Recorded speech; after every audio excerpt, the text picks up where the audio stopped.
Dawn Staley said she is convinced that NBA teams might never be ready to hire a woman as a head coach based on her recent experience with the New York Knicks. Greetings and salutations, and welcome to the Odd Coaches Podcast, the authentic voice of sports leadership, where coaching wisdom meets real talk. I am your host, Dr. Keith Adams, rolling solo today on this Wind Up Wednesday edition, where we will focus on coaching in the NBA in segment 1, college basketball rankings, men and women in segment 2, men's in segment 2, and in women's segment 3, along with WNBA, CBA negotiations. So let's go ahead and get to it. So the NBA season starts this week. Very excited about it. Always excited to have basketball come back. The regular season of the NBA runs from October 21st through April 12th. So it's a super long season. And it's important to come in the season ready both for the mental problems that's going to happen, the mental aspect. It's a lot that weighs on you. It's 82 games. And then the physical grind. And that physical grind includes coaching. I know as a coach, one of the problems I had was I had a horrible diet as a coach, and I'm paying for it now in my 50s as I'm type 2 diabetic, and part of that was that ridiculous coaching diet of eating trash late. But again, I want to talk about two examples of coaching. I want to talk about Golden State as they head into the season. I want to talk about the Dallas Mavericks as they head to the season, because Golden State is in a different stage than where Dallas is. Steve Kerr, head coach of Golden State early in his career with Steph Curry, made a lot of errors in terms of how to deal with him. And both he and Steph kind of grew up together in terms of the coaching player relationship. I often talk about how my relationship with Fowler and Campbell, who played for me in high school and went to George Mason, kind of continually evolved to a point where I was able to coach, not manage him. And coaching is about instruction. It's about trust. It's about development. And managing is just kind of making sure nothing kind of goes off the wheels. On the flip side, Jason Kidd just got his bag. He just got a contract extension. There's a lot of teams that was interested in him. So now Jason has what I like to say is the pencil. And that's wrestling terminology for I get to kind of control the scenarios, and there's an eraser on the back of the pencil. That means I can kind of do what I want with it. And with a young player like Cooper Flagg coming in, and you already have players like Anthony Davis and so many others, and Kyrie is in the back pocket because all he's doing is getting healthy. There's just a lot of opportunities for Dallas, to kind of have that window of the next 2 to 3 years where they all grow and develop. So I'm going to watch Golden State for the reason that Steph and Steve Kerr have been together 11 years, and the window is fastly closing, while Jason Kidd just got the new contract, got the new shiny toy of Cooper Flagg, and they should be on an ascension. So that should be interesting. I'm going to close this segment talking about women coaching men. Dawn Staley said she is convinced that NBA teams might never be ready to hire a woman as a head coach based on her recent experience with the New York Knicks. Now, she did get a legitimate interview with the New York Knicks based upon a lot of prior relationships, but I question whether or not she's right or not. And the scenario she used, I thought, was a great scenario, saying, you're on 2, 3, 4, 5 game losing streak. And are you on a losing streak because you're just not playing well, or because you have a women coach? In basketball, one of my closest friends is Tanya Banks. She was the women's coach when I was the men's coach at Springbrook High School. And if ever I kind of wanted to do something in basketball, it's an open secret in my circle that Tanya is probably the first person I'm going to call and see if she wants to come join with whatever. CKA is also doing a post-grad academy. We're planning it, walking through the process because we think it's needed, especially with a lot of colleges kind of bypassing high school, going to the transfer portal. And if a woman fit the criteria we're looking for, and there's a lot of them out there, I wouldn't have a problem. I wouldn't have a problem, making that call. But the NBA is a different beast. The 24/7 news cycle is crazy. And if you're not in a situation where you're going to be supported and developed and protected in terms of access and opportunities and resources, then yeah, maybe Coach Staley is right. And the NBA may not be ready to have a female head coach. But when we get back in segment 2, we're going to start to kick off that college basketball season, talking about the AP Men's Top 10. We'll be right back. Solo version, Odd Coaches Podcast. Hi, everyone. Dr. Keith Adams here. And for over 30 years, I've dedicated my life to helping student athletes succeed, not just on the fields and the courts, but in the classroom and beyond. And that's why I founded the CKA Save Project. The CKA Save Project understands that finding the balance between academics and athletics is crucial for long-term success.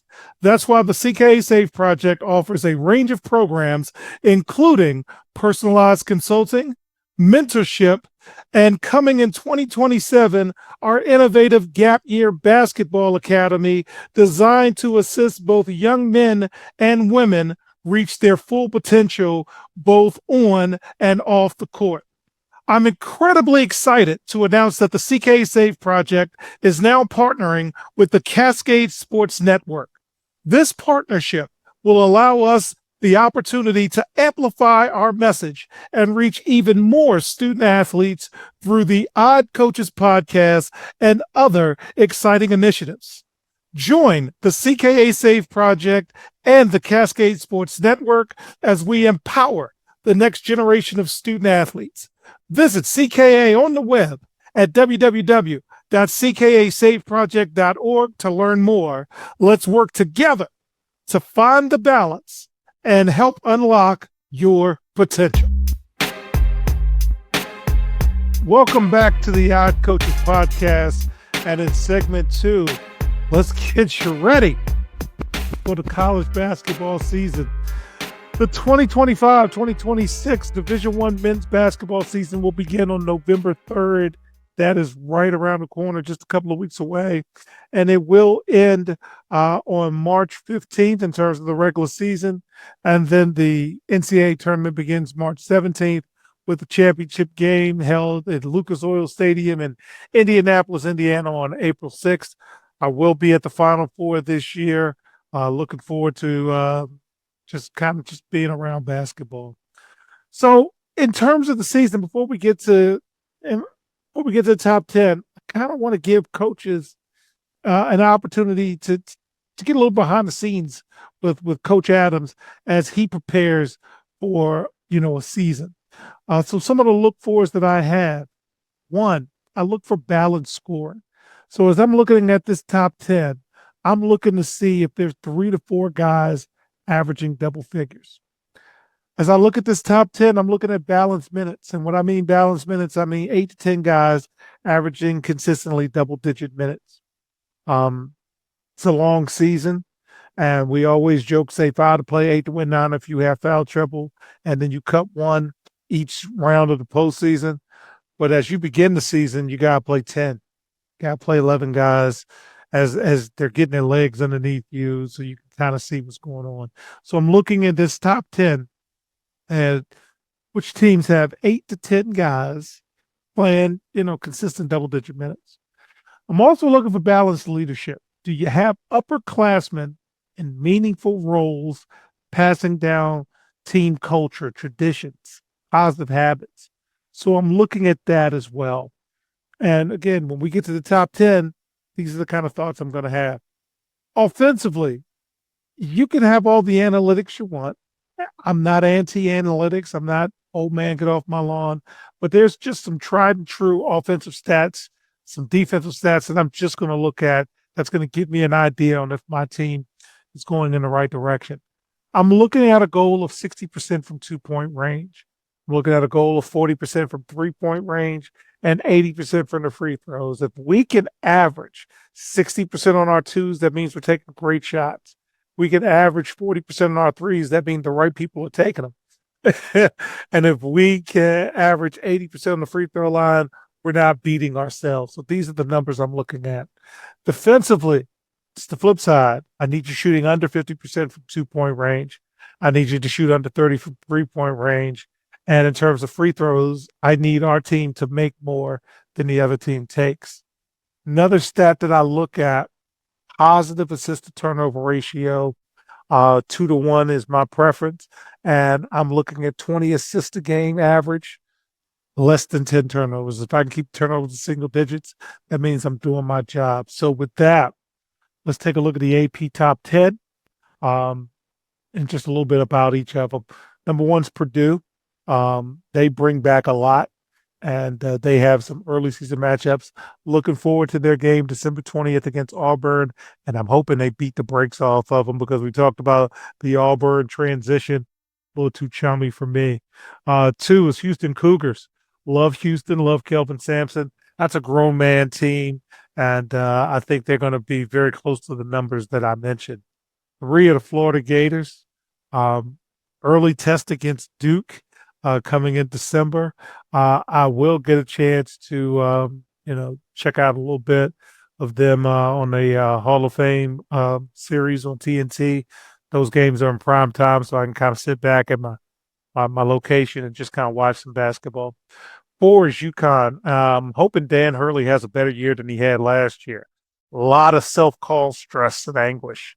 So I'm looking to see him calm down a little bit. And they're going to take on Florida in the Jimmy V Classic in December. That ought to be fun. 5 is St. John's. I think they're a little highly ranked, a little higher ranked than I would probably have them. I think a lot of that has to do with Rick Pitino. But I'll get to see them play Kentucky December 20th in the CBS Sports Classic.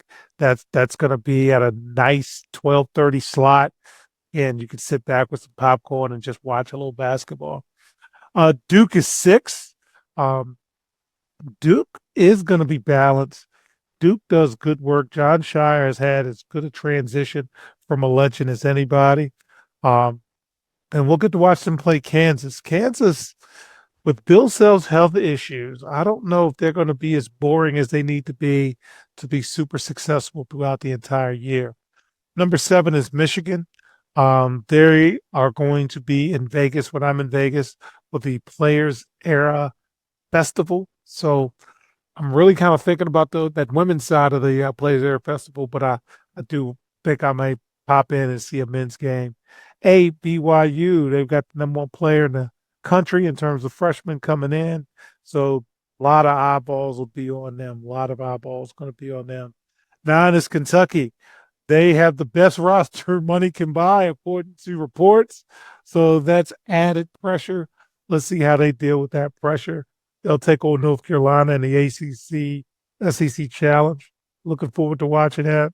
And 10, Texas Tech. They got Duke coming up, and that's going to be a big matchup for them. And Big 12 basketball is just awesome. It's an awesome brand of basketball. They're going to get multiple teams in the tournament as they do every year. So that's just a little bit of a preview from a coaching perspective. And when we get back in segment 3, we'll do the same thing with the women's team, as well as spend some time talking about 3 major issues facing the WNBA in the offseason. We'll be right back on the Coaches Podcast. Today's student athletes face pro-level challenges without pro-level support. The CKA SAVE project is here to change that. For 16 plus years, Dr. Keith Adams and his team have provided comprehensive academic and athletic support from middle school through post-graduation transitions. NIL guidance, transfer portal navigation, academic coaching, career planning, they've got it covered. The CKA SAVE project. When your future is on the line, experience matters. Learn more at www.ckasaveproject.org. Welcome back to the Odd Coaches Podcast. In segment 3, WNBA off-season topics. There are 3 topics that will permeate throughout the off-season in the WNBA. One is their overall leadership, and have players, teams, and owners lost faith in Cathy Engelbert. 2, CBA negotiations. You cannot afford a lockout. You can't afford a strike. And then 3, officiating. So let's get to it. 1, a lot of people think change is a must in terms of Cathy Engelbert. And one of the things I think is, 1, I don't think she should resign. I think you have to play this out and get better. This is an opportunity for her to grow as a leader. You can still continue to grow as a leader, and the players have to come halfway too, because you can be mad at the commissioner if you want. She can have mishandled things if you want to say that that's what she did. But again, it's an opportunity for growth and development. Second thing, a work stoppage is just the wrong move. So yes, there's a lot of disagreements. Yes, there's a lot of issues. Yes, you want to be compensated in a manner that fits what you are doing now. But you also have to remember, as Billy said, the Prince of Purple Rain, this is a business. And a lot of the players can play in Unrivaled, but not everybody can. So what can we get that's going to be in the best interest of everyone? And again, a work stoppage is not the way to go. The work stoppage is not the way to go. You just have to find some common ground and then build from there. And don't be afraid to take a short-term deal. Be afraid to take a short-term deal. Finally, in terms of the WNBA, the officiating needs work. So the WNBA, the NBA, college basketball, I think they just have to invest more. I'm sorry Robert's not here to talk about the work he's doing with reps, but you have to recruit early, and you have to continue to financially pay these folks and make it a full-time job. And then you're going to get a better product. If you invest in it, develop it, that's the best way to go. But there were too many issues in terms of this season with the WNBA and officiating. So that's an area that you've really got to address in the offseason. Finally, the 2025-2026 NCAA women's college basketball season is scheduled to start Monday, November 3rd. AP top 10, UConn Huskies, number 1, and they should be.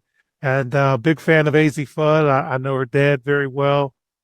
Tim's a good dude, and I do remember when AZ was just a little kid, and he told all of us she's going to be special, and he was definitely right. So they're going to open up their season against Louisville in Germany. That ought to be a really cool thing to have happen. Number 2, South Carolina Gamecocks. They got run last year, and they also lost a player to ACL injury. The name's not on my notes right now. But I will get a chance to see South Carolina play against Duke in the Players Era Festival on the women's side. We'll be in Las Vegas for Thanksgiving. So I'm looking forward to watching that. UCLA will also be in Vegas playing against Texas. So you got South Carolina, you got Duke, you got UCLA, you got Texas, and Texas is the 4th-ranked team. So that's awesome. All right, 5, LSU. Say what you want about Kim Mulkey, and I have. She can still coach, and her teams are going to be ready. So they're going to be something to deal with. 6 is Oklahoma. They were 27-8 last year. They lost to UConn in the Sweet 16. They've got UCLA early in the season, so that should be a good matchup. 7 is Duke. Local person, Kerr Lawson's in there. Looking forward to checking them out this year. We're going to get our tickets and watch them play South Carolina in Vegas in person. And that is the epitome of see you on the sidelines. Tickets won't be that good, though. 8 is Tennessee. I'm glad they're back in the relevance. Looking forward to checking out. Early season matchup is against NC State in Greensboro, and they also will play UCLA. So the women do a very good job of playing the best versus the best. NC State is 9. Again, competition breeds more competition. And go ahead, Terps, Maryland, Maryland will win. They are 10th in the preseason poll. Last year, they lost to South Carolina in the Sweet 16. Their season opener against Loyola, Maryland. And they got a matchup against Princeton early in the season. So that should be interesting.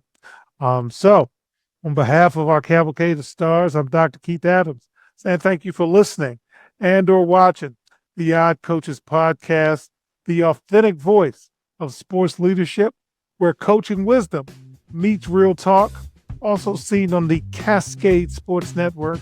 And we will see you on the sidelines. Until next time, take care. We hope you enjoyed today's show. The Odd Coaches podcast drops new episodes every Tuesday, Wednesday, and Thursday.